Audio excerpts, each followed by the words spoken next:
राम राम मेरे किसान भाइयों, विकास शर्मा का भारत के सभी किसान भाइयों का राम राम। मेरे किसान भाइयों, आप देख रहे हो फार्मिंग हिंदी एडवाइस चैनल और आज मैं बात करने वाला हूं तरबूज फार्मिंग के बारे में। मेरे किसान भाइयों, भारत के अंदर बहुत सारे किसान भाई है जो तरबूज की फार्मिंग करते हैं और जो वो लोग तरबूज की फार्मिंग करते हैं तो उनका टाइम पीरियड भी अलग रहता है तरबूज लगाने का। जैसे कि कई किसान भाई क्या करते हैं, फरवरी, मार्च, अप्रैल, मई, जून, जुलाई, अगस्त में भी लगाते हैं तरबूज। परंतु मैं आप लोगों को ये कहना चाहूँगा कि अगर आप अगेता तरबूज लगाए तो उसके अंदर अधिक मुनाफा कमाओगे।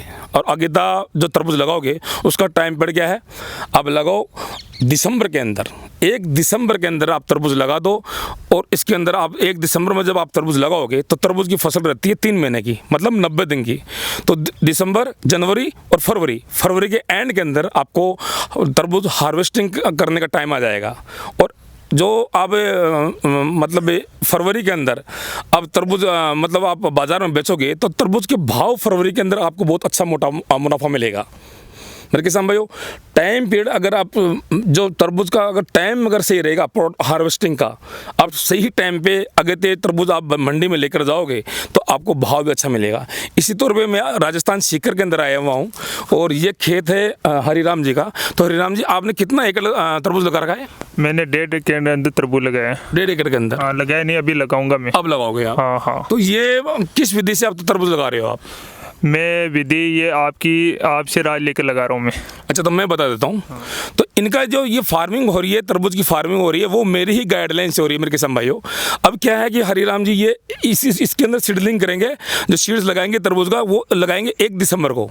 अब 1 दिसंबर को जो सीड लगाया हुआ तरबूज आराम से दिसंबर, जनवरी और फरवरी के एंड के अंदर इसकी हार्वेस्टिंग करेंगे हरिराम जी।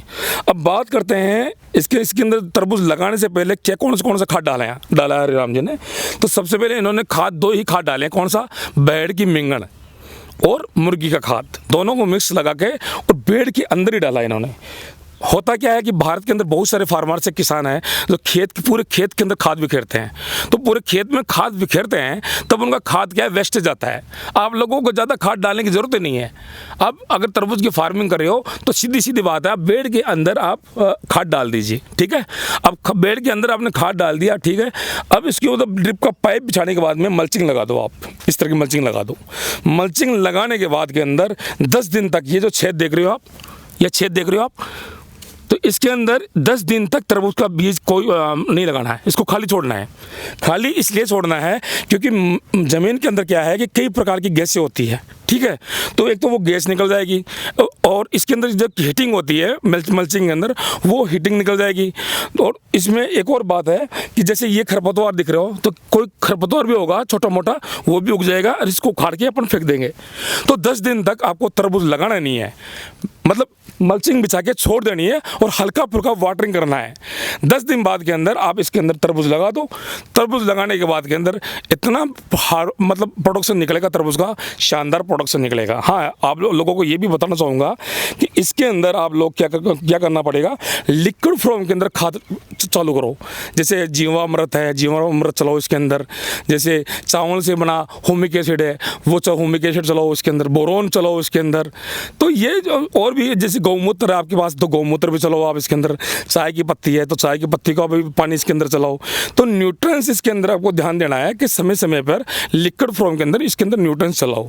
बात ये आती है, अब आती है सर्दी की, क्योंकि आप 1 दिसंबर को लगाओगे तो सर्दी तो पक्की है, सर्दी तो लगेगी तरबूज को, क्योंकि बेल वाली कोई भी फसल हो तो इसमें क्या है कि सर्दी की चपेट में वो जल्दी आती है। तो इसके लिए आपको इसमें से क्या करना पड़ेगा, ये फाइबर का सरी आता है, ये देख लीजिए 8 mm ये फाइबर का सरी आता है इस तरह का, या आप स्टिक भी बोल सकते हो फाइबर की। इसको इस राउंड शेप के अंदर लगाना है, ठीक है। अब इसके ऊपर ये देखो, इसमें ये मान लो सीड लगा देंगे और जब सीड अंकुरित होने लगेगा तब इसको सर्दी से बचाव के लिए ये लोटना इस तरह से लगा देंगे, इसको एयर पैक कर देंगे। ये देख लीजिए आप, तो ये सर्दी से बचाव हो जाएगा। फिर ये क्या है कि फरवरी के अंदर या जनवरी के एंड तक इसको हटा देंगे। समय समय पर जब क्लियर धूप निकलेगी तो बीच में भी इसको हटाते रहेंगे।